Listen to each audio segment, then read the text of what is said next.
to first introduce the folks that we have as panelists here. And I will need a little bit of assistance because I've got the organizations, but there are multiple members of the organization. So I will mention the organization, and then if folks from there can kind of popcorn it to each other and let me know when to go to the next one, that would be great. So first I want to shout out our partner in putting the town hall together from a group that I've worked with for a number of years. So I wanted to shout out One Northside and thank them for co-hosting. So I see Jennifer on the call, and Jennifer's a 40th Ward neighbor. If you want to do a quick introduction of the group. Sure. What's in the introduction? Sorry, Alderman. Name, pronouns, I think a little bit of background of One Northside, just so neighbors are, familiar. Sure, great. Yeah. Hi, everyone. I'm Jennifer Ritter. I go by she and her pronouns, and I'm the director of One Northside. And One Northside is a social justice organization. We work in the neighborhoods from Lincoln Park to Rogers Park, and a good chunk of the 40th Ward on issues like affordable housing, police accountability, community safety, fair and just budgets, and things like that. And I see some One Northside folks like Esther on the call. So I'm also a neighbor. I live in Arcadia Terrace. So great to see you all, or those of you that are sharing your face with me. And you want me to hand it to Daryl, other One Northside folks? Is that Yep. Okay, great. Daryl, you want to introduce yourself? If you're here, there you are. Sure. I was trying to get the rest of the team in. Dakers, Violence Prevention Program Supervisor at One Northside, CP4P.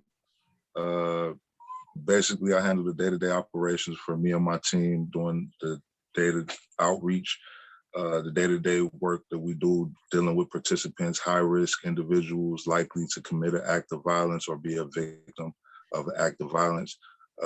We're housed under the One Northside, and basically we do, I'm pretty sure we'll get to everything that we do. That's just a basic introduction. I'll let the rest of the meeting go into the details of what we do and how. Sure. Yeah, Darrell's ready to go. I appreciate that. Awesome. Are there any other One Northside folks to mention? Yeah, let's hand it over to Greg for an introduction. Good afternoon, everybody. My name is Gregory Sherman, and I am with One Northside CP4P. I am a victims advocate. I like to describe my role as basically getting to help. I'm sorry? No, you're good. Oh, yeah, I basically describe my role as being the good guy who can come in and offer resources and help people in traumatic situations, no matter what they may be, whether it be the victim or the victim's family. So that's how you guys doing? Hey, Greg, how you doing? Thank you for that. All right, Alderman, thanks for having me. Sure. Any other One Northside folks, or we're good there? Okay, awesome. Also with us, we've got kind of like the larger umbrella organization that does a lot of it. Really other organizing here, Metropolitan Family Services. So who would like to speak from MFS first? Jewel, if you'd like. Yeah, I can go. Hi, my name is Jewel Davies, and I also live literally 10 feet out of the 40th Ward. Work a lot with Alderman Vasquez, luckily. I am what is called a regional site supervisor with Metropolitan Family Services in our Metropolitan Peace Initiatives program, which partners with 15 other organizations, including One Northside and also who you'll hear from today, to provide the CP4P program.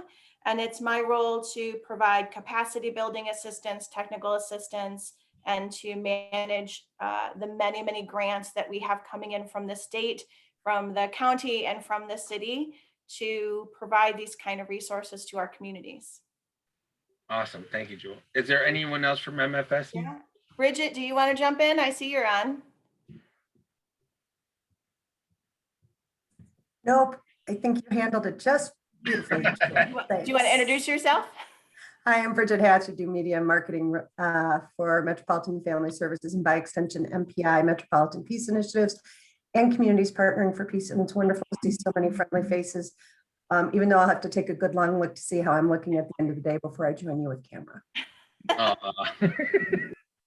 No, thank you so much for that. And I really appreciate the programs. So I think the other group. I think we have one other person. Do you want him to introduce himself? Absolutely. I think Harold is on the line. Yeah. Oh, yeah, of course. Yeah. Thank you, Jill. Thank you, Alderman. Good evening, everybody. Harold Martinez with MFS, Field Manager for Zone 5, which covers Humboldt Park, West Humboldt Park, Uptown, Rogers Park, and out Beaumont Cragen, Avondale, and Albany Park. So a field manager, usually we serve as instructors at the Metropolitan Peace Academy. We provide technical assistance to street outreach workers in the field. We advise outreach workers on violence intervention and reduction strategies.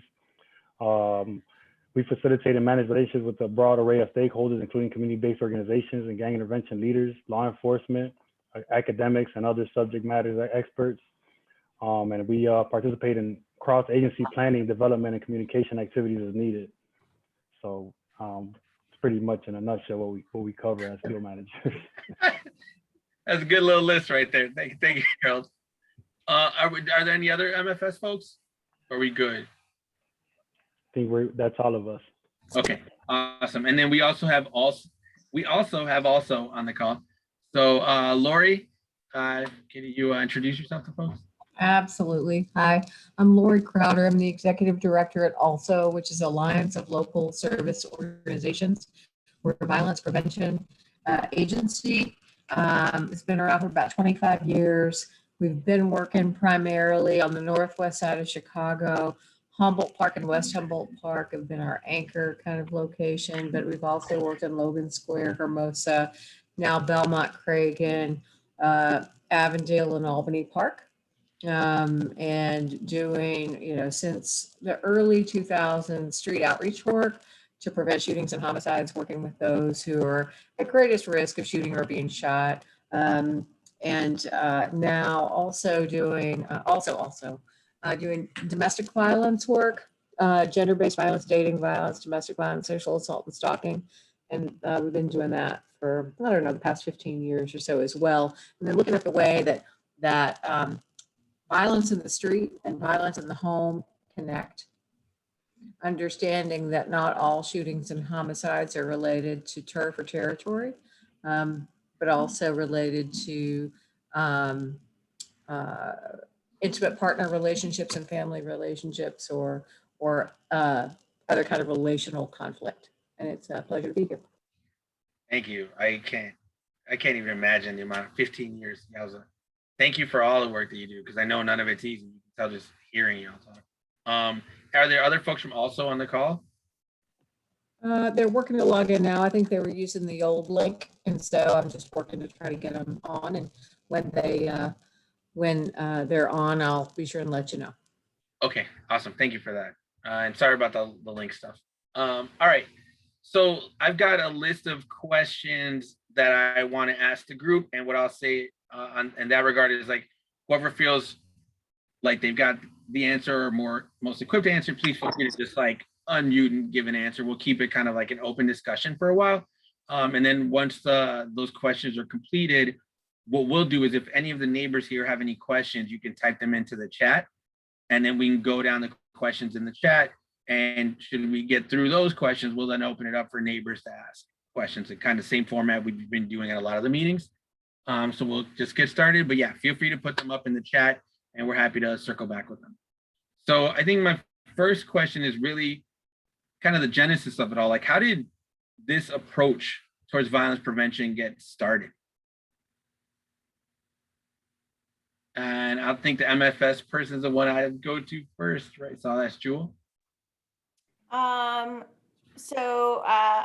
Harold has been here from the very beginning. So he and I talked a little bit about maybe him sharing what it was like at the very genesis, since I just joined about a year and a half ago. Sure.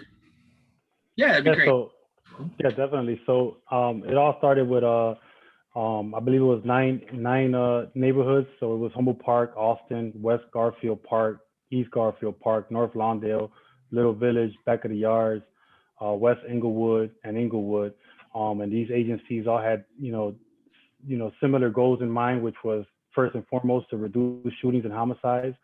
and to create and reclaim safe community spaces, right? Because we lost a lot of that with everything that's been going on and all the evolution of the way, even on the street level, how things have changed, right? There's you know, a lot of things that were acceptable before are not accepted now, and vice versa.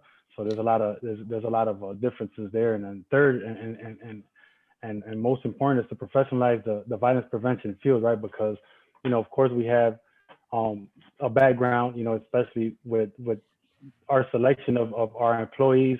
So there's always questions pertaining to that. But I look at it as looking at, you know, substance use, right? So who's better to facilitate and to guide that conversation other than someone who comes from the background of substance use, right? So it's the same thing with us. It's like someone who they can, you know, relate to, and the words and the messages that we give them resonate. So it wouldn't come from someone who they really wouldn't have that connection with. So, you know, so that's pretty much where the origins began. Now it evolved into, I believe it's 29 communities. So we covered most of Chicago. We're in Austin, Humboldt Park, West Garfield, East Garfield Park, North Lawndale, South Lawndale, New City, West Inglewood, Roseland, Greater Grand Crossing, South Shore, South Chicago, Auburn Gresham, Chatham, Chicago Lawn, Avondale, Rogers Park, Uptown, Washington, Albany Park, near West Side, Belmont Cragen, Lower West Side, Bryant Park, Gage Park, and South Deering.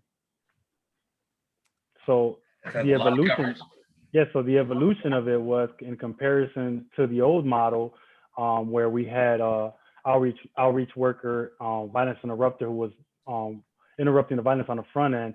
So they kind of like we got rid of the component of a violence interrupter. So pretty much our outreach workers are our violence interrupters. That's their goal, is to stop shootings on the front end. Yeah. They do conflict mediations, canvassing, participant services, pre-participant caseloads. So the addition component to it is case management. So the outreach worker, he identifies the participant, high-risk individual, and he works with that person until he identifies when the person is ready for services, and then he hands the person, you know, soft handoff, continues working. It's more like an add-on component to the participant by introducing them to the case manager, who, you know, then determines what services the participant is seeking, whether it's a GED program. You know, housing is scarce, we all know, but there's housing, but whatever we can do with housing, employment, job readiness skills. We have a legal aid team on board now. We have behavioral health team on board that we assist with and we deploy whenever needed. Yeah. So let me ask you this real quick. So like, obviously I can tell from over time, you went from 9 to 29, and you can tell clearly, to your point about professionalizing the work, right? You now do case management. You've got a lot of support systems that kind of tie in to what you built. When you first started, I imagine it didn't have all that, right? Like, what was in the beginning? Because I'm really curious as to, like, here as a government official now, everything's always about funding, and people are always trying to fight to figure out money to even pay for a program like that. So I imagine when you guys started, you didn't have all of the things. What was it like in the beginning? Yeah, and Jennifer, anyone who wants to chime in and add the history, absolutely can. Well, from my Harold, perspective, just to go back a little further real quick, and Harold, maybe you were gonna say this, but so if people have heard of ceasefire, I think the model of communities partnering for peace now is an evolution of ceasefire, which I'm gonna say started in the 90s. I could be a decade off on that. But with the idea that violence is actually a health crisis, and we need to look at it that way. And it needs to be, you know, metrics based and intervention based in that way. And I think the revolutionary thing I remember when I first heard about ceasefire is that it is people who are credible with the people who are most at risk of shooting or being shot that are actually out in the streets kind of helping intervene in those situations. ONE, which is one of the predecessor organizations to One Northside, had a ceasefire program starting in maybe the early 2000s. And that was a state-funded program. The money would come and go depending on what was going on the state. When Rauner was governor, there was no money for, so I think funding was key, and having stable funding is one of the key things that's happening now, that kind of MFS is really being the clearinghouse and putting it all together. And so the funding from the state would stop on June 30th, which was the worst possible time to stop. So often the programs would come down in August, July and August. So I think that was a very, like a genesis of where we are now. And, just the growth. I wanted to add something else about this, but I think the case management and really the front end supports like that is an evolution that's really exciting. Victim advocate is super exciting as well, which is what Gregory does at One Northside. So just to go a little further back. Yeah, no. That's what I was just going to add. That's awesome. And I think we started out with the idea that services need to be holistic. You need to provide opportunities for people. Once you mediate the conflict, if you want to make a change, a systemic change, you have to change the system. So the case management components of being able to offer workforce development, being able to offer behavioral health services to all of the participants, from the very get-go, the idea was that is how you're going to make long-term change for people, is to be able to offer those resources. And then more recently, we've been able to add things like all of the legal services that we are able to provide. And as Jennifer said, Metropolitan Family Services being for this funding, we've been around for over 160 years. We're a very, very large organization that does a lot of different kinds of social services, offers that opportunity, as you said, to have like an umbrella over to apply for those really big grants and be able to manage those really big grants so that the workers can do the work. So the people that are really good and specialize in doing the work can actually be on the street doing the work. Yeah, I appreciate you saying that, because it clearly has to be a partnership of that, right? Because if someone's on the ground, so to speak, doing the direct work, to then expect them to also to figure out the grant writing process or whatever might be necessary to seek the funding, like that's just a whole different dynamic. So it is I'm grateful. And it's very interesting to see that partnership really be successful here, right? Like, hey, we'll figure out how to get the funding the organization, adding what's necessary to allow kind of the ground up to grow and develop the way it needs to. So I think it says a lot about the work. And so I also like the fact that, and it's something that I want to make sure I'm grounding while we have neighbors who are, in this meeting who may not be kind of see things the way everybody sees it, but I think it really does. I appreciate the focus on treating these acts of violence as symptoms of a problem rather than the problem itself. Because if you treat it like it's the problem itself, it becomes an impossible problem to solve if you think every situation is the problem. If you then identify what leads to the environment and the pressures that cause those problems, then you're on a better footing to try to figure out a longer term and a root cause solution. So I appreciate the focus of that from the group. So let me ask, and this is directed more towards like Greg, Harold, and Daryl, kind of to hear a little more from your experiences, right? So I think we'll get more into the work as we see how it's all fleshed out and everything. But I think the question that I think some folks ask is like, well, how do y'all get started in that life in the first place? Because they seem to not necessarily have an understanding that it's not like this decision at birth that you want to join an organization like that. There are things that in your environment that lead you to that, right? So if any of you care to share kind of your story of like how that became a part of what your life was, that'd be appreciated. I don't want to put it on you, I'll put you on the spot, but if anyone's willing to share that, I'd appreciate it. I don't mind. I'll go first. Sure. Yep. For me, I wasn't afforded options that I didn't know that there was other things for me, So when I was a kid, I was told I could be anything I wanted to be. I grew up in Rogers Park, so everybody knows. And I basically had good teachers, and I had thoughts of being all, being all I could be and all of that. And by the time I got to high school, and when people was gang banging and getting jumped at the bus stops and this and that, like I didn't have an outlet. Like I was getting roughed up by the police just for walking to school because it was a high risk area and gangs were in that area. So the only protection I had was to be affiliated with some kind of gang or, you know, some type of organization, which ultimately made worse decisions. I ended up, it was one thing after another. And it became like a situation where what you marinate in, you become. And you just become known for certain things. You live in an area, you become what that area is, whether you want to be a part of it or not a part of it.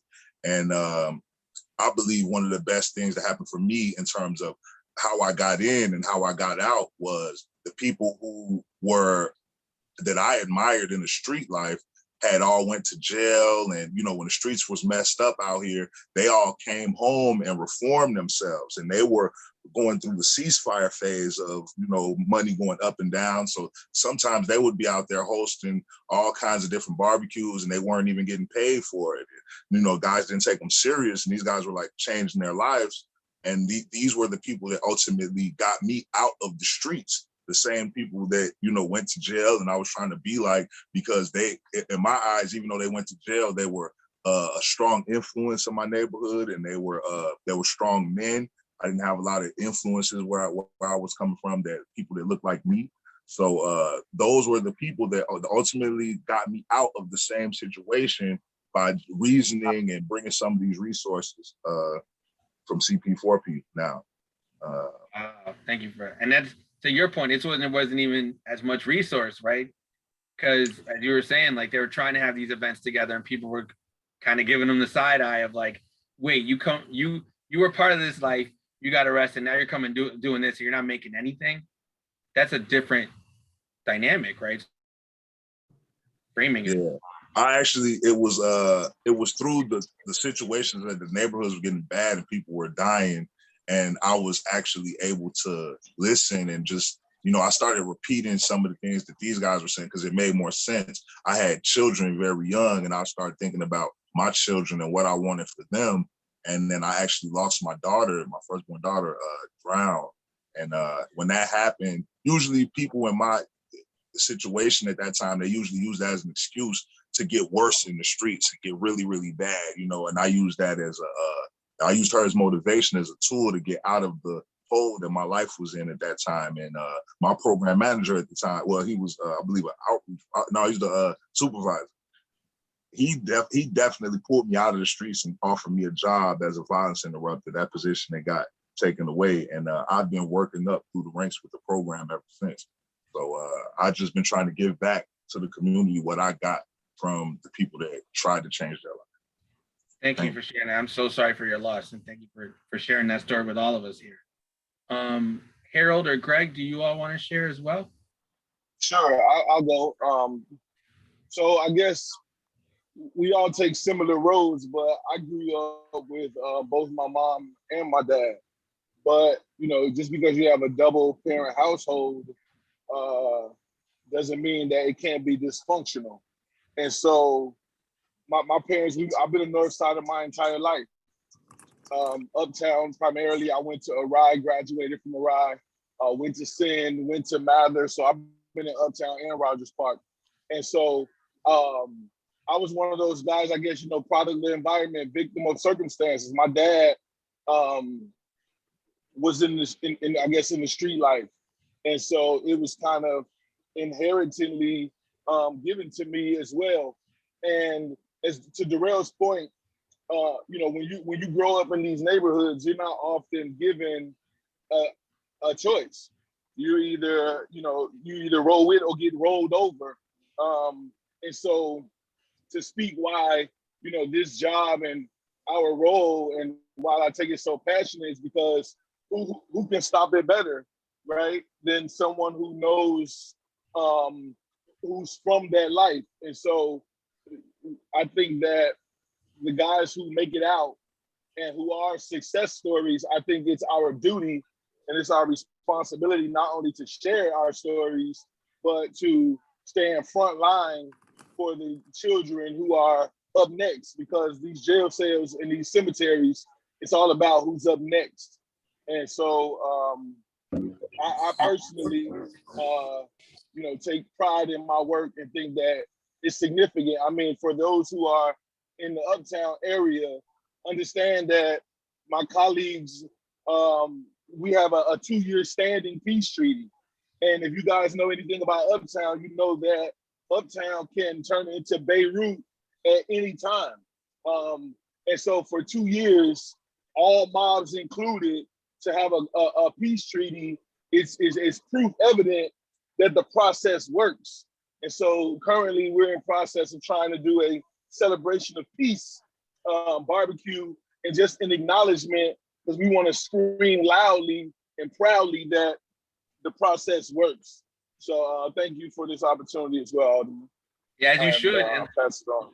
yeah, and let us know when y'all need support for that barbecue, because I want to make sure we get the word out and can help. Right? I think it just inspires me, because like even to hear your story, and there's so many commonalities, because it's very simple. You're a kid growing up in these environments, and you're like, how do I survive? I've got to make a decision right here, right? And so thinking about the work you do for those kids that are in those similar situations now, trying to figure out what their next steps are, the fact that you offer that kind of like, y'all are really role models to what you could do coming from the environments. So thank you. I accept that compliment humbly, but it's facts. Thank you.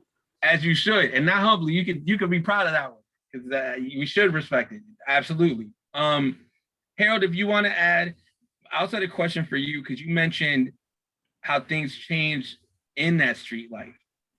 And so I think for me, I remember growing up in Chicago in the 90s, where there was a whole wave of folks that got arrested and took out kind of what really is a generation of leadership, if you look at it that way, from some of these organizations, and led to like different activity. But I don't know if that's what you were referring to.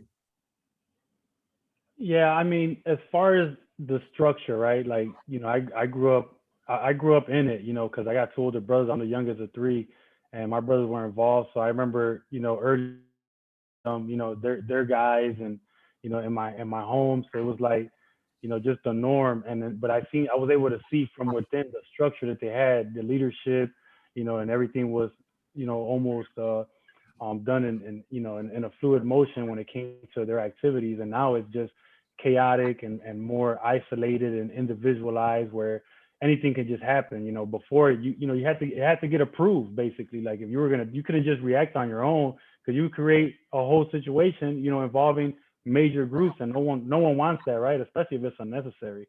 So that's really what I was really relating to. But like Daryl said, coming from the lifestyle, you have to find something that motivates you, right? And to change the course of the direction you're going in. And like Greg said, who better, right? So it's if everyone doing the work now, as far as boots on the ground, they're not there by accident. They didn't fill out an Indeed application and get plucked out. These guys were recommended by other credible individuals, from the neighborhood. So if you have that credibility and you're able to really get into some of these groups, and now there's so many splinter groups, you have to have, many resources. It's a lot more difficult today doing outreach than it was when I was doing outreach. I started doing outreach back in 2005. So it definitely evolved in itself. The way that you approach the work, the things that you need to be able to do the work.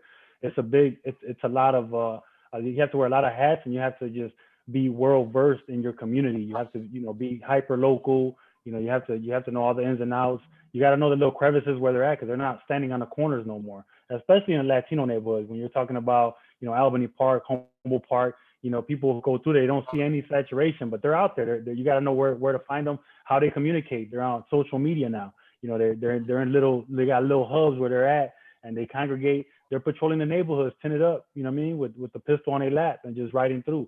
So, it evolved completely different. It's a different entity that we're dealing with today. Well, let me answer that. First off, I appreciate that, even in hearing the stories about how you all transitioned, right? Ultimately, it was opportunity that got you to leave that life, right? There was options of like, oh, this is something else I can do, that I feel like I'm a part of a community, I'm a part of something, and I'm able to grow within it, right? I think That's what I'm hearing a lot in all the stories, that like, hey, I found my place in this organization. I then realized it's probably not where I need to be at. But once there was opportunity and a way you could safely move in that direction, it got you all out of that life. And so now, being in these roles, you're looking at others that are in similar positions. So let me ask this, and it's kind of enveloping something that Harold kind of built off of, right? So it's got to be, what is it like, I guess is the question, right? So for you all to have to go build these relationships with people that look at you like you're not from this life anymore, and navigating through what is really dangerous territory for a lot of folks. Like, what is that like for y'all? Well, for me, it's gratifying. My neighborhood, well, I should say the North Side. It's only one North Side, as we like to say, Uptown Rogers Park. I was in it, as Harold said, right? And so I get a lot of support. I live my life publicly and loudly because I think it's my responsibility, as I said before. So for me, I'm well received. And that's another reason why I'm proof evident that it's necessary, because if you give them an example, if you give them a role model, as you said, of somebody who made it out, because our babies, they don't have dreams anymore. They don't have hopes, right? You see the basketball courts missing from the park districts. There's just not a lot of resources out there for our youth to, be distracted from the street life. And so when you take someone who they idolize, in a negative aspect, and then, they get to watch that transformation and then get to still idolize that same individual for the positive influence that they have now, that's the story of success, the full turnaround that we hope for in every participant that we encounter. So for me, it's gratifying. It's easy for me. I don't get any pushback at all. I love to hear that. Hey, Thanks, Alderman. man. Yep. Just wanted to say that D from also was finally able to join. So if you'll let him introduce himself real quick too. Yeah, D. Are you able to unmute? Yeah. There you go. Good evening, everyone. I have some technical difficulties, but I got through it. My name is Daryl Johnson. Everyone calls me D. I'm the program manager for Northwest Also's street team, and that's in Albany Park, Belmont, Cragen, and Avondale. If I may tell a little bit about myself. Yeah, absolutely. Well, I was born and raised in Humboldt Park. Of course, I did like the tour of duty growing up in that area in those times. I know Huddle. Me and Huddle know each other very well. I did. Unfortunately, I fell into the pitfalls that happens to us in those neighborhoods during those times. So I did the full tour, state, federal, and all of that. And I was one of those guys that they just mentioned about the mid-90s that they snatched up and then they left that vacuum. I came out, was maybe one of those instances where you do get rehabilitated. And I kind of seen like it was a game set up not to win. And I don't like to play games I can't win. So I was preparing myself. As Hado said, they were doing the work in 2005. So those same guys that were doing the work with Hado, when I was in a federal work release center, they came and got me to help mediate some situations in Humboldt Park. And then they eventually also had a Humboldt Park site. And I got on in 2007. I came out in 2006. So they said, if you're going to make a site in Humboldt Park, we got to have D in there. So I've been doing this work ever since. Fortunately, I was able to, as you mentioned, I was able to rise from I was working supervisor. I'm a program manager now. And so this work is from 2000, as Harold said, from 2006 to now. Things have changed. A lot of that structure is broken down, and it's all these little fragmented cliques. And so that does make things a little bit more difficult to work with. But since I was in my area, I was born and raised in my area. So, and then I made a voluntary transition. So as the brother from One North, I think Greg was just saying that I demonstrate the person that I'm asking them to be. So I'm that person. So I left on my own from that, and so when I come back to it, I'm not a guy that was ran off. I wasn't a guy that did something negative. I was a guy that just made a positive transition, and now I'm reaching my hand back for those that are still in that. And when they're ready, I'm not forcing anyone. Right. But when they're ready, I'm there and I'm hopefully to when they're in the process, because as we know, you're not going to live the lifestyle for 15 years and in 2 years you're going to fix your life. It doesn't work like that. Right. So we know it's a process, and so I'm with them during that process, and that's the kind of way I do it. As whatever they want to do next with their life, I'm trying to get them the resources and make that. I appreciate you saying that, as well as like highlighting how it's a long-term relationship, even with the people you're meeting, right? Because it isn't one conversation that gets somebody to transition over, right? It's developing a relationship, building that kind of trust to have that conversation. Just want to double check, is D still on? Because I know it went mute real quick. You there with us, D? Yeah, I think he lost his signal. Yeah, we lost him. I gotcha. All right, so when he comes back, I got a question for him because I know he was trying to get on before. So let me ask this while we're kind of out there. Can you all share some examples? Oh, so here's what it is. Now, when we talk about public safety and you're talking CPD, people that want to track metrics can track arrests, incarceration, stuff like that. But this kind of work that you all do, the metrics are different because the work that you all do is proactive. A lot of the time, if you're doing your job well, there is no metric, there's nothing happening because you all, stopped it. And we had a situation at Foster and Damon that some of the group here intervened in to kind of chill out a situation before it actually got to the point where it could have been dangerous. Can you share examples of how you prevented those situations from occurring in a lot of the instances? You don't have to share a lot of detail, but just to give folks a little bit of insight into really the work you do and why there's a benefit to the work that you do so they can see it. We have a model set up, and basically guys that go in areas, even if we're not funded for those areas, they might be known or have some influence. We say those guys have a license to operate, like you're okay going over there, whether you just take one person or the whole group, your voice has influence. So what we do is we go and we try to relate to these guys the best way we can what the situation looks like.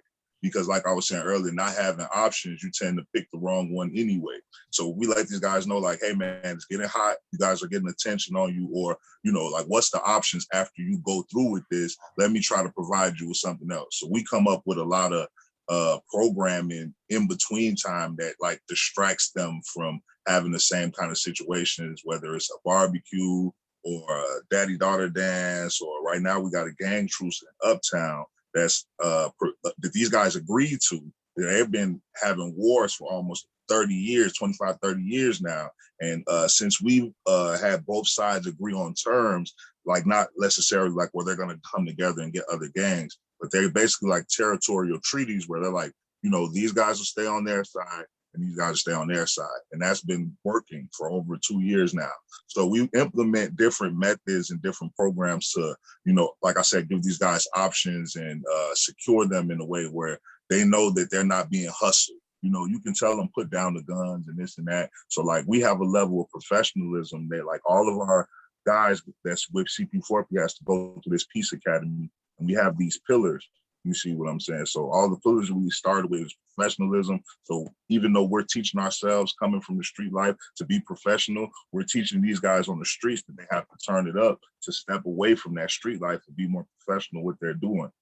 Trauma-informed care is one of our pillars. We actually find out what's the issue with individuals that's having problems and working through the whole demographics of what type of trauma they have. Then we know what kind of resources to find for them, as well as restorative justice, guys just coming home or guys who's been treated wrong in the street that wants justice. Like Jennifer was saying, we have all these different programs at One Northside, police accountability, just equal rights, so that, you know, we're getting to the demographics of what's the issue with every single person and breaking that down. So we do mediations and we document everything. So our level of professionalism comes from how we deal with MFS. We document a mediation when we go out and intervene with somebody, and we have records of this between our groups. And we believe in being hyper local. So we go from area to area, and if there's something outside of our area, we make it a issue to go in that area where it's picking up, because we're lacking, you know, that support in that area, whether it's funding, whatever it is. And so that doesn't spill over into our area. We'll go and check the temperature and try and work with those groups as well. So that's the model that we kind of follow. I appreciate you saying that, 'cause, like, I grew up in some environments that weren't dissimilar, right? And I think I was fortunate enough not to be caught in the path, but I had a lot of friends that are, or have been. So I think about what the environments that you're raised in cause. And what I mean by that is, like, if you're surrounded by that kind of trauma and that kind of pressure and lack of resource, when you feel something traumatic, instead of processing, sometimes you just break off into action. And what I mean by that is, like, if you got folks that are living that lifestyle that some sets them off the wrong way, they don't necessarily know how to process feelings other than, like, I got to go act on that, right? I need to take care of that. And I think you all building the infrastructure and network and relationships allow those opportunities for somebody to stop for a quick second and go, let me think about the consequences outside of how I feel I need to act right now. And I think that's something that needs to be pointed out because it's extremely valuable. And I also wanted to kind of segue a little bit because we've got Lori on the call and we haven't had a chance to talk much, Lori, but really about kind of the environments and the relationships and the households when you're talking about domestic environments and how those contribute to that total environment and the cause of that. So if you want to speak to some of your work. Absolutely. Yeah, thanks. So I'll just say a couple of things. One is one of the sort of patterns that we notice is that when there's conflict in the home, oftentimes, you know, young people will seek solace in the street, which is a sort of an easy pathway to street organization affiliation, is escaping, you know, sort of conflict in the home. So that's sort of one point of intersection. Another is sort of once they're in the street, sort of thinking about we've thought about the ways in which, you know, sort of guy from group A maybe dating a girl whose brother is from group B.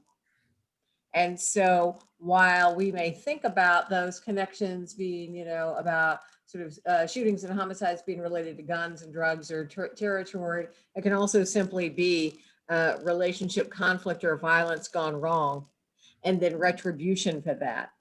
Right. So we believe that's true, and we've seen it time and again. So then we got to say, well, shoot, what do we do about that? We got to train our outreach workers through the Metropolitan Peace Academy, through domestic violence agencies, to notice, right, relationship conflict, to ask, how are things with your baby mama, right? How are things with the new girl? To really pay attention to that so that they can know how to, as Dee said earlier, demonstrate what healthy masculinity looks like. Mm-hmm. Know, right, how to have a conversation with a guy about what's going on in his relationships and how to make healthier, safer choices. Because if they don't, right, it'll just land them back in the system. Somebody's going to get hurt, right, and that cycle perpetuates itself. And their children wind up seeking, you know, connection in the street as well. So well, I think it's a really good framing, right? Because even when you started kind of speaking through it about if there's problems at home, those problems originate somewhere, even though it's at home, right? Whether it's, hey, guess what? We don't have enough money to pay for food today. And like that's setting off an argument. Or, you know, I need to go to work. Somebody's got to watch the kid to try to, like, it's situations that I think a lot of folks go through, but they're a lot more dire when you start with nothing, right? And then trying to figure out how to survive it. Talking about, Alderman, is the root causes, right? How do we begin to really unpack this rather than sort of saying we're just going to like mediate a conflict, but how do you really sort of unearth what's underneath the conflict? You know, whether that's, you know, food insecurity, insecurity, job insecurity. You know, one of the things related to job insecurity that's been coming up for me too is listening to folks is thinking about, you know, sealing and expungement of records, you know, and how you get your record sealed or expunged to be able to create new pathways for jobs, you know. And so that's Right. one of the things that I know is happening through Metropolitan Family Services. Is one of the things that also is doing as well. And I'm going to stop talking because I see Greg's hand up and They're like, you speaking truth. You see that? people want to hop in, you know, people want to hop in. So yeah. No, thank you for that. What do you got, Greg? First of all, I think she's spot on. Resources is such a necessary topic because you got to understand that when you broke, it magnifies everything. When the rent is due and you know what it could have been a small situation or a small argument turns into a major thing because finances, resources are accelerants to those households that she just spoke about. Yeah. And I just wanted to add that we were talking about the history, that everything comes around full circle for those who are not familiar with just gangs and why all of this ever came about. It's just funny and necessary that we identify that the same thing we doing now, right, and the same conversations that we're having now was the same conversations they were having in the 50s and the 60s with the mayor, right? Gangs were produced to stop belligerent officers and white supremacist groups from coming into Black and brown neighborhoods and violating women and hurting people for no reason, including the officers, because back then it was, you know, how we know what all the things that transpired. And so now here we are full circle with the same demand for it to be self-accountability, self-policing, because you can't ask the brother from the suburbs who never identified with anybody in the city to come into the city and be able to deal with a hostile environment of baby mama, baby daddy drama because they don't even understand it. So Right. I just wanted to add that part about the history. It's Thank better if necessary. Absolutely. I see Jewel got her hand up too. Let me go to D first and then we'll go to Jewel. D, you got something? Yeah. I was wanted to chime in a little bit what Lori was saying. What we also noticed is that during this pandemic, a lot of the participants and younger people that are street involved had been like at home a lot more, and so they had not been like on top of each other. Them and their partner, them and their being. And so what we were learning is there was a lot more of those situations, relationship situations that younger guys didn't understand how to deal with because they normally were not with their partner that much time.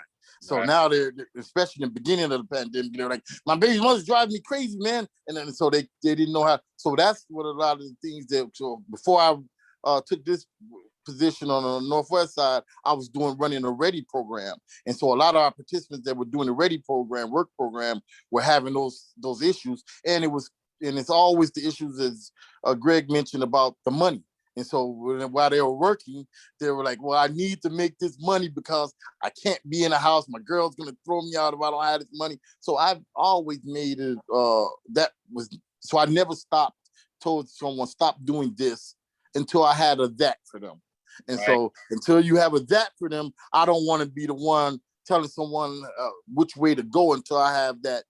So resources are very important. I know that sometimes people that never lived this life be like, man, just stop doing this and that. Well, that means stop living until things get right. And no one's gonna stop. They don't even believe that's possible first. The bills don't stop, rent don't stop. This guy's knocking on my door every first of the month. I can't stop, And so knowing that and being an ally and advocating for people, knowing that this is the process, it's not a mainstream process, but it is a process to success for those people that, and that's why it's called the trap, because once you're in it, it's hard to get out. Right. It's easy to get in it, but it's hard to get out. I mean, there's more stuff to help. And then also, like you always have a job back on the street. The guys are always going to welcome you back to the street. If you mess up your other job, you're more than welcome to come back to the street and do something. So we know we have to kind of like have something to counter that. Yeah, no, I fully agree. Thank you for that, Dee. And then Jewel, what did you have? Oh, I was just going to add how incredibly important the mediation work that these gentlemen, and there are some ladies in the work as well, are doing. The violence that they're talking about is not necessarily limited to just a few blocks within a neighborhood. If someone has an issue that lives in Uptown and has an issue with someone in Rogers Park, everyone in the neighborhoods in between benefits by those issues being resolved by your CP4P partners, team members. The violence doesn't happen in those communities as a result of people in, let's say in my example, Uptown and Rogers Park, addressing that and mediating that conflict so that it doesn't become an issue. Or if someone has an issue in Humboldt Park with someone in Albany Park, everyone in the middle is at risk. And by mediating those conflicts, they're eliminating violence that could overspill and doesn't. Yeah, no, thank you for that. I really appreciate that. And just hearing so much, I also appreciate the reference that Lori made as far as like masculinity.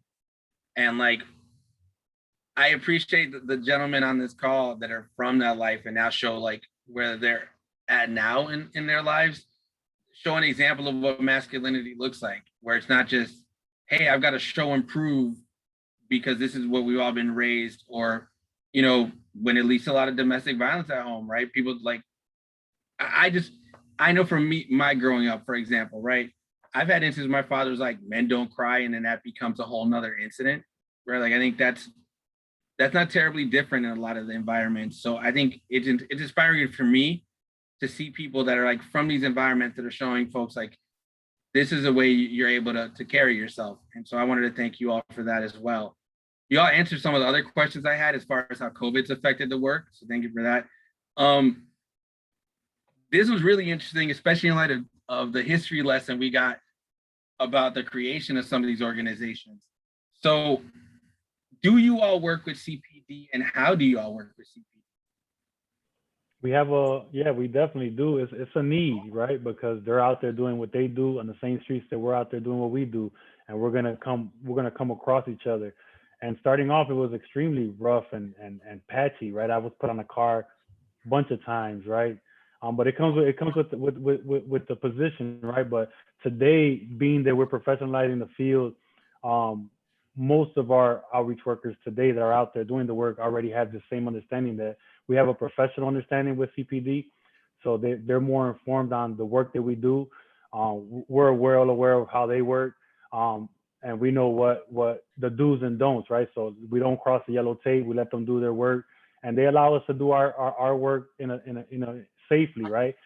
There's of course officers that are not all the way updated on the information, so they'll continue with the same procedures. But for the most part, most of them, they respect it enough to allow us the space that we need to do the work that we do on the street. So I want you to clarify something, because I understood what you meant when you said sometimes you get put in the car.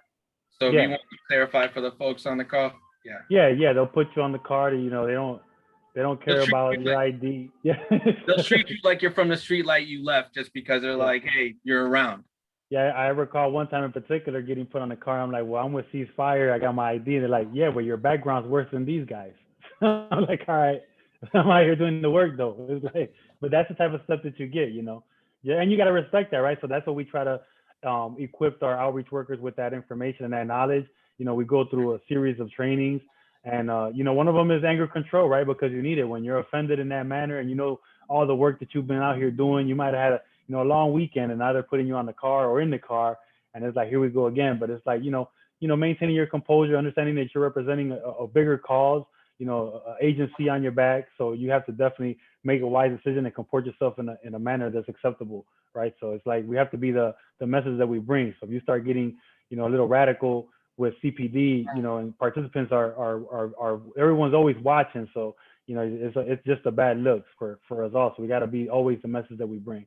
Well, I was going to say, it's got to be a very difficult line to walk, right? Because on the one hand, you're going to have those interactions. On the other hand, you're someone, or y'all are some folks who have credibility with the people in the current life. So if they see you all hand in hand with CPD, that undermines some of the work that you do too, I'd imagine. Yeah, so we wouldn't ask that of our outreach workers. We have a procedure. So if there is a need for communication, then usually administrative staff does that. So it would be maybe a program manager or an executive director that'll take the lead on that. Like, you won't really see, conversations with CPD directly with an outreach worker unless they have that personal relationship. And if that's the case and the outreach worker is that comfortable doing that in the community, then his LTO is pretty strong, because they trust that he's not giving up, certain information, or, that trust level is key. And that's why the individuals that we choose to do the work, it's imperative that you grab the right individual, because he won't be able to have those relationships or even have the credibility to do the work, in these communities. So definitely, thank you for that. I got one more, and then I want to make sure we go into for questions. Yeah, what's up, Greg? I just wanted to add that from my perspective, victims advocate, I try to work hand in hand with the officers. I go in the station, I introduce myself. I've met most of all of my district's CAP supervisors, because, as he said, it is a difficult relationship to, merge, because they still, side-eyeing us a little bit and seeing if we're sincere in the work. But that's why I tackle it head on, go introduce myself, let them know what the line of work we have, and hopefully we can partner in communities in peace, So I like to go and introduce myself. I appreciate that. I actually, before I came to this office, I'm a big police accountability person, but I walked in to become a civilian facilitator. And for me, it was tense to even walk into that space for that kind of role. So I imagine coming from the life that you did and then having to be in that space, like, it takes a lot of courage and to be able to be out there. So thank you for that. One last question I got, because this is something we get a lot of, real concern from our neighbors here, is like the carjackings that have been kind of picking up across the city, right? There's been incidents. So it's not necessarily street organizations, right? Because sometimes it's individuals just on their own, like a different group of folks. But does your work at all intersect with carjackings or address any of that? If I may go first on this. Yeah. So yeah. And on the west side of Chicago, you're having a lot more of that, and we've seen a lot of the younger guys, in the mid-teens, 16, 17, 18, like that. And so I think that they think it's a fast way to get money instead of having to hustle. There's a fast way to sell all the stuff inside the car, sell a radio, sell the rims, and do a joyride for a while. And if they don't catch me, then it's there, I'm done. So, but that's what a person that age would kind of think. You don't think about all the stuff that can happen for the kids in the backseat. You get caught. Now you're going to jail. It's a Class X felony. They don't think about that. So kind of what our approach is, we're kind of having those conversations with those younger guys and kind of telling them the repercussions of this. You thinking it's just a quick joyride turns to 9 to 45 because it's a Class X felony. And so they're thinking, oh, I'm just going to get a joyride. I didn't have a gun. I just jumped in the car and took off. And so that is we're seeing that largely, not only in the city, around the country, that's happening. The carjackings going up. And so I think that, and then I don't want to go too far left, but the street money has kind of dried up a little bit too. So whatever it is they're doing in the streets is not as lucrative, because now they're the cannabis is for sale now legally, and now some of those avenues dried up. So this is another avenue for quick cash. And so one of the best ways to do that is counter that is, unfortunately, I keep saying this, is with jobs. So giving them something else to do. I know that people think, well, just money alone. No, not just, you are correct. Money alone won't change your life, but it helps. Usually the people that say it won't change it is usually the people who already have the money. Yeah. But the people who need it, money's a little job. And then you got to give a person something that not change. You got to give them something that they can really live off of. So I think that's very important. It's not going to be a quick fix. You're not going to be able to throw a couple of dollars at it and fix it. That's not happening. No, I appreciate you saying that, because I think that's something we always are grounded in, especially for my office. So like, if you want to solve the root problem, right, the root cause of all of it, you have to fund people so they can have the fundamentals in life, have them at the basics, and then be able to provide the opportunity for folks to do what they want to do, not what they need to do to survive. I mean, that's clearly it. And then because a lot of our society is runs on profit motives, once you start making a little bit of that money, you keep letting that drive what you're doing, and that becomes more of a value than actually even just being alive, being healthy, having a family, being able to sustain all that. You're just thinking like, I got this amount of money I've never seen anywhere else, and you continue down that route, right? That's its own problem. So I appreciate that. Oh, sorry, go ahead, Greg. I was gonna say I'd be remiss if I didn't mention this, just because it bothers me, right? With these carjackings, right? It is the same youth. It's the same who are most likely to get killed or most likely to kill somebody, right? So you have to understand the mindset it takes for a, and follow the news. These babies 14, 15, 13, 16, girls, like it just doesn't matter, right? And so why is there an upsurge? Resources, COVID hit, parents don't got no money. They already didn't have anything. Now they got nothing. And so when we, try to demonize our youth and call them monsters and just decide that we should throw them away, I challenge everybody to, hold the police more accountable in finding out where these cars going. Why are they taking them? What's the issue? Why there's all of a sudden a upsurge in carjackings? It ain't just for joyriding, it's for resources. And so the same way they, tackle drugs and go all the way from the street all the way up, I just wonder why they're not doing this with these babies to find out where these chop shops are and where these cars are constantly going. That's what I mentioned when we had the hearing with CPD and everybody, because the carjacking was a hearing. I'm like, hey, if you want to stop it at its root, stop whatever's paying people out. Absolutely. Do it, absolutely. right? Absolutely. So no, I absolutely appreciate you saying that. Pooja, right. Let's do this real quick. If you can go down the chat questions, are you able to do that and like read off the ones that maybe haven't been answered by the conversation, and then we can kind of get to that? Yeah, a lot of folks are just expressing their gratitude for y'all sharing your stories and doing what you're doing. A couple of questions here and there from it. First one from Daniel that some folks already answered via chat, but because y'all are on it. But he asks, my question to you all is, how do you maintain your optimism with the daily toll of shootings, etc.?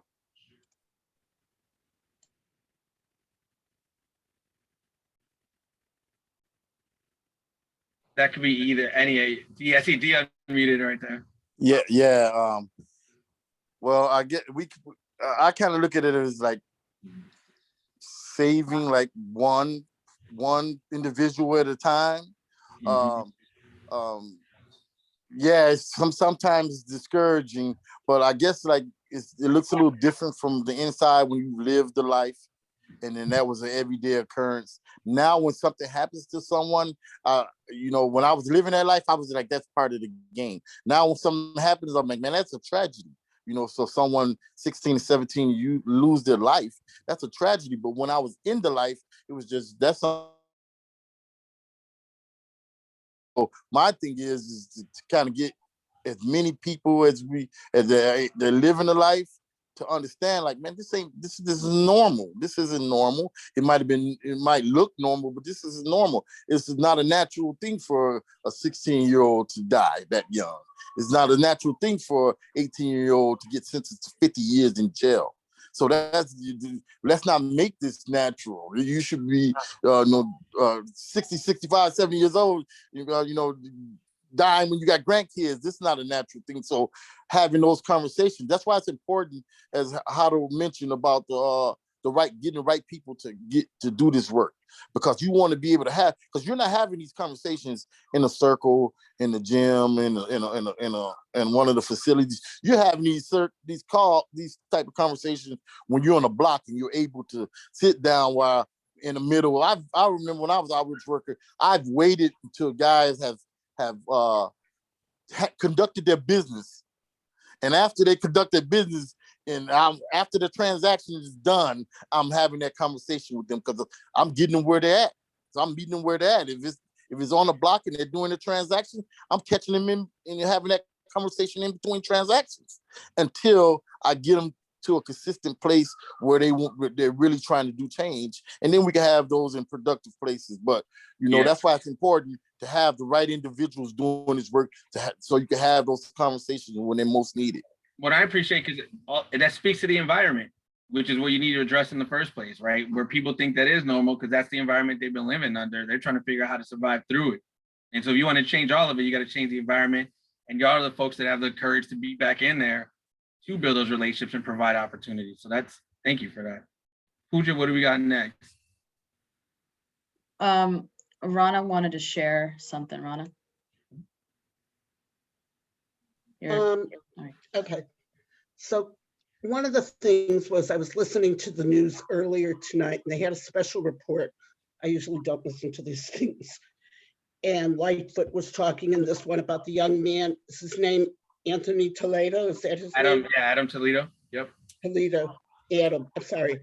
And so I don't know anything about this. I don't know anything about Cardenas, who's the alderman of the ward, but he was talking. I'm sorry if he's a member of the Progressive. He's not. He is? He's not. No, you could tell. He was going on and on about this poor child who had no family, I don't know if he used the word no family, but there was no one there for him, no one to guide him, no one this. He was blaming the family for what happened to the child. I'm a retired nurse. I'll make this quick. I'm a retired nurse case manager who worked with special needs children in DCFS custody. And so I saw things similar to what a lot of you are seeing in a different perspective. And how do you deal with it? We deal with it. But the point is, blaming the family all the time is not what you do. And then somebody should have stepped in and done something. They said he had problems in school. Where was everybody who should have been there? Where was the system to take care of him? So it really PO'd me when the alderman was like blaming the family. I'll shut up now. But it really, if you get a chance, it's on Channel 7 News. It's probably on all the news, like you really want to hear it. But anyway, it was just disgusting. That's all. Yeah, no, I want to reassure you that you won't hear this alderman ever say that, because I know what you're talking about and I'm not a fan. Jennifer, you had some points you wanted to make? Yeah, just a couple of quick things. I didn't want to interrupt anybody else who was doing such a fantastic job. Can you guys hear me? Yeah, we can hear you. Oh, okay, good. Sorry, my Wi-Fi has been sketchy as well. So Rona, I totally appreciate that. And I think like what you're naming is what we know always happens, is that victims get blamed. And I think that's why we're so grateful that we're able to talk to you all tonight, because like it's more nuanced than that. And when you see somebody hanging out on the corner and you don't know what they're doing there, like don't call the police, call the alderman. I mean, I'm not going to tell you what to do. You know what's best in that situation. But oftentimes things escalate, whereas our team knows how to come in and build relationships.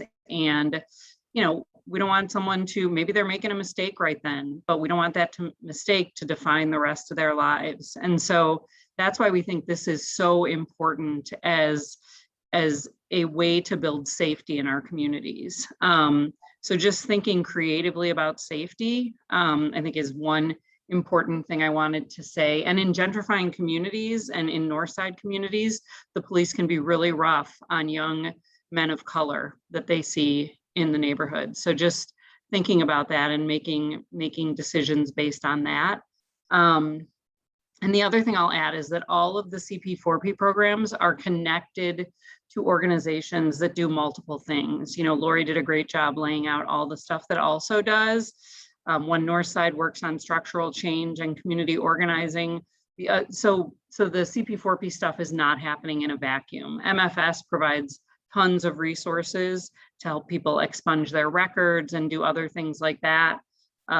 So we think it's, it's set up to succeed because we're bringing people into a bigger infrastructure.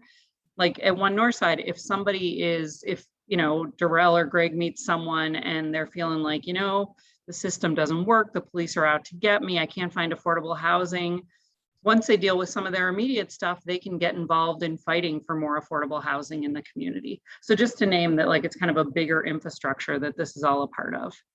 Yeah, no, I appreciate that. And I actually had a question for Dee that kind of lines up a little bit as a comparison. Dee, can you hear me? Sure can. All right. So I forgot how many questions ago, but you stated something that I wanted you to expound on a little bit, because you said, you know, if I see a game I can't win, I'm not staying in that game, right? Can you help break that down for people as far as what that game means and why you got out of it? Because I have a pretty good understanding from growing up where I did and knowing the carceral system as I do. Like, what was that game like that you were like, I'm out of this? Well, the unfortunate part was that I had more than enough opportunities to leave out of that game. I had started in the early 80s and I never got a record. I was clean. My record was clean. I was able to graduate high school, went to college and everything. And so I had enough opportunities, but what had happened was my parents died when I was in my last year of high school. So after that, I was kind of on my own and I didn't have, like, there was no programs like this. And I didn't have anyone to kind of say, like, man, you got the whole world in front of you. You don't have a record. You just finished high school. You're in college now. There's other things for you to have. I looked at it as like, well, this is working. It hasn't went wrong to me yet. But what I learned was, once they finally caught up with me and I did a decade, and what I learned was, it's eventually, you just be there long enough, it's gonna happen. There's very few stories where people could tell where a person was around 10, 15 years and never got shot or never got arrested. There's very few of those stories. And so, but the thing is that when people are talking and they're watching rap videos and they're looking at social media, it looks like this stuff is great. But I've seen grown men crying in cells and they don't show that type of stuff. And that's not the type of stuff they're crying about when a guy has to do the rest of his life in jail, or they're not showing one of their guys' moms crying because they just told me. No one talks about that sort of stuff. You know, no one's saying that. And so the game is that I learned while I was inside and I did a total recall of my life. I learned, like, you know, this is set up. There's no way you can win in this. And so while I'm going to keep playing, I think I find myself to be somewhat of a thinking man. While I'm going to keep playing these games, and it's not to win. Right. And there's no way you can win. It's stacked against you. So I don't want to play something that I can't win. And so, and then I also, you know, I had the opportunity to grow up.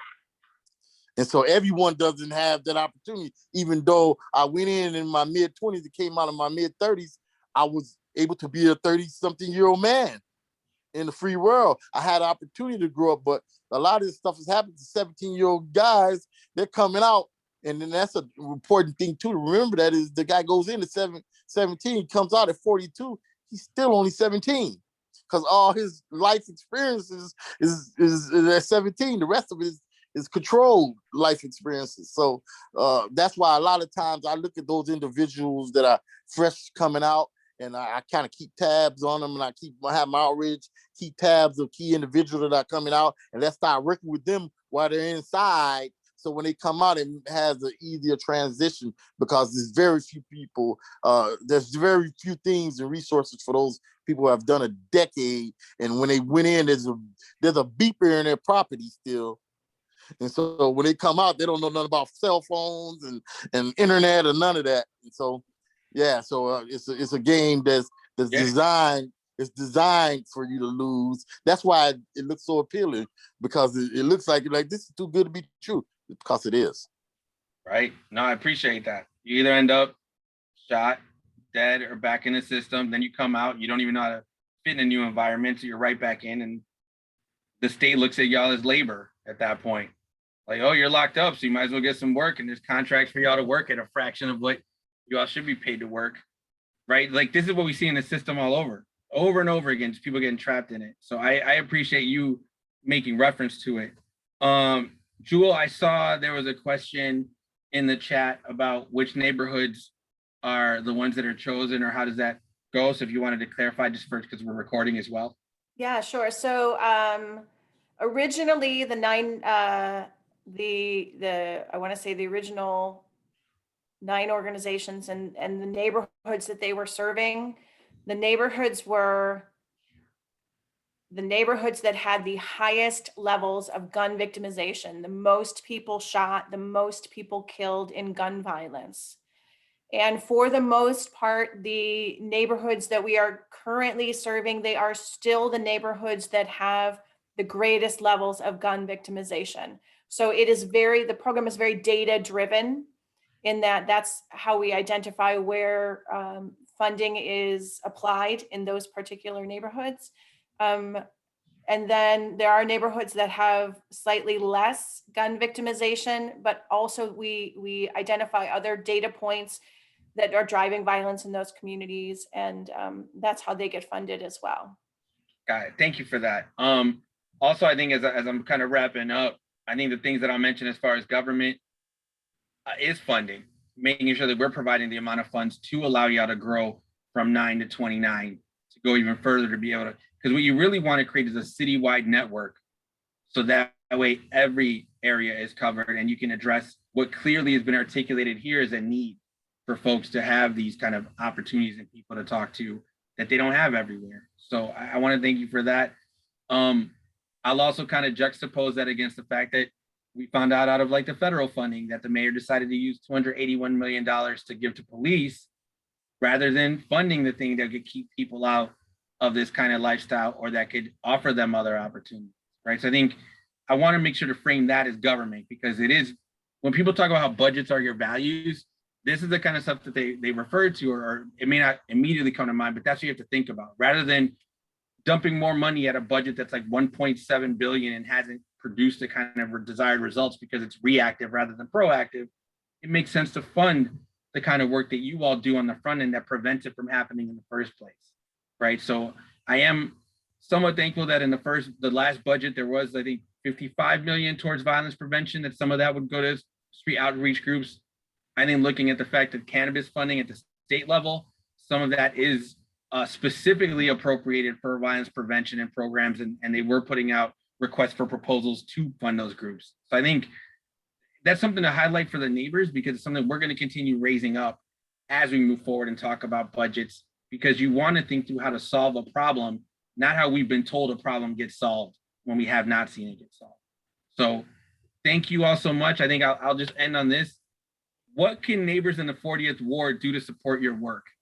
So any of y'all feel free to chime on in or do your shout outs for the organizations.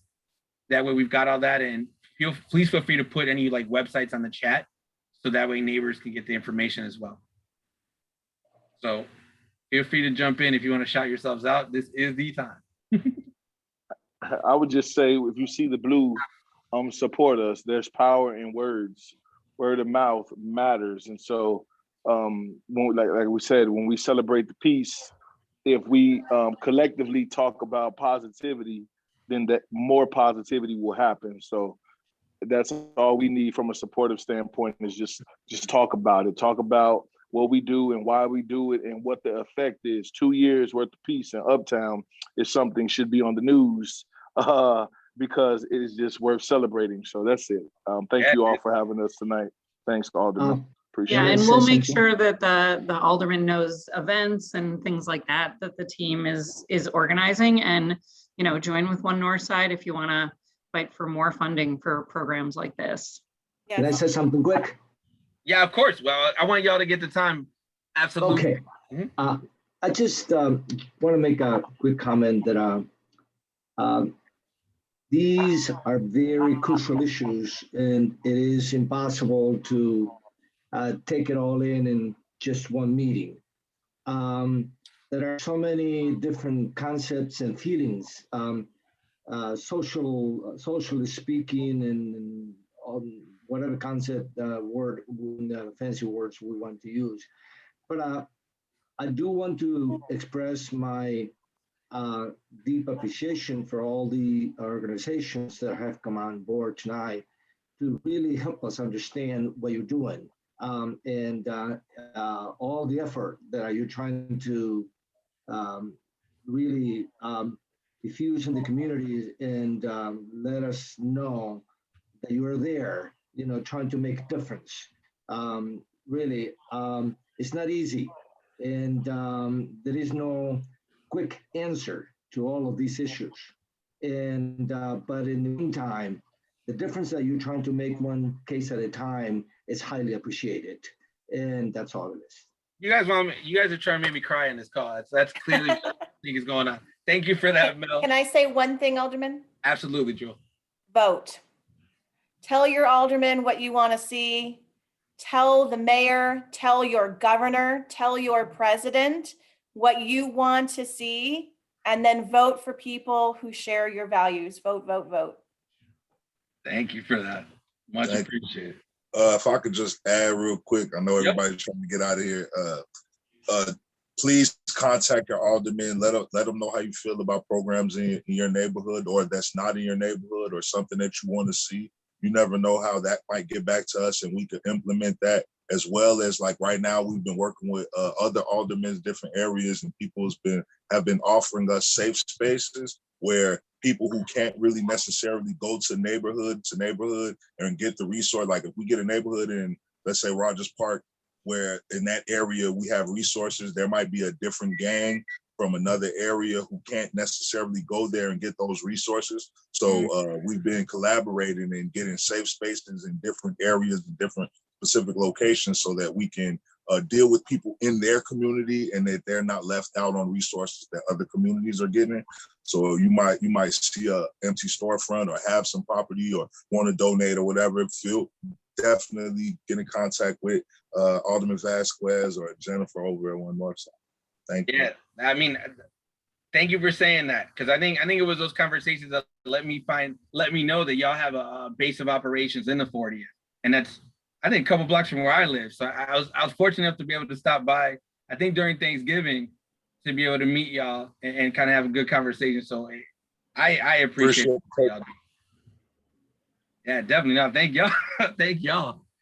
Anybody else?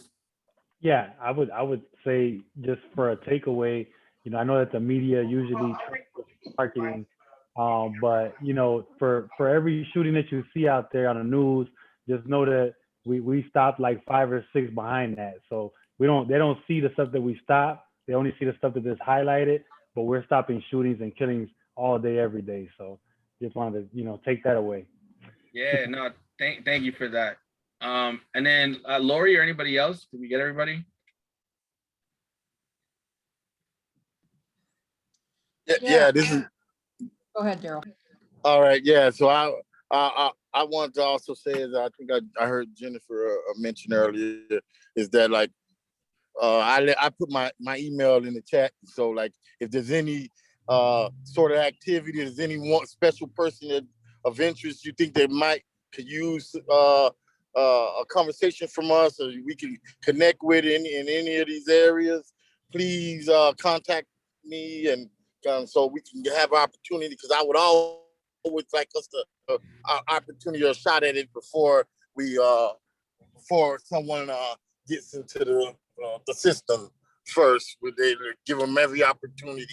Of course we want safety, but we want to give a person every opportunity first before we involve them into the system. Thank you. Yeah, similarly, like, if folks need to reach out to our office because they know how to reach us, right? Absolutely feel free to call and ask us to refer you. We're more than happy to. We prefer it in a lot of situations so we can actually solve it, right? So thank you for that. And then Lori, sorry. No, that was it. Awesome. Just to echo, before calling the police, before calling 911, unless it's a life-threatening emergency, you can always call us, call the alderman first, call O&E, call on your community resources, right? And we're going to make sure that that's super visible for you, so that you know exactly how to get us, at any time, and we can be a help to you. Definitely. And on that note, I'll kind of round us out and finish that out to say, like, if you all listen to what caused people to be a part of the life, it is feeling like they're not part of a community in the first place. That there's something that they're stranded and left out without resource and without anyone and any support. And so the reason why I say that is, we have an opportunity to show that we are one community here. And so when people need support and help, that we're able to support them. So whenever you have a situation that you think is in need of support from any of the groups here, from our office, absolutely reach out, because I do believe firmly that when you can create that one community that we're all a part of, we can solve this stuff together. So thank you all so much. Enjoy your evening. Y'all stay safe. Wear your masks 6 feet apart. You know the rules. And thank y'all seriously to all the groups, to also to One Northside, to Metropolitan Family Services, CP4P, for everything you do, because it really is work that we need to make sure we promote and uplift. So you all take care, and we'll see y'all soon. Thank Be you all. well, Good evening, everybody. everyone. Yep. Vote to fund social services. That's right.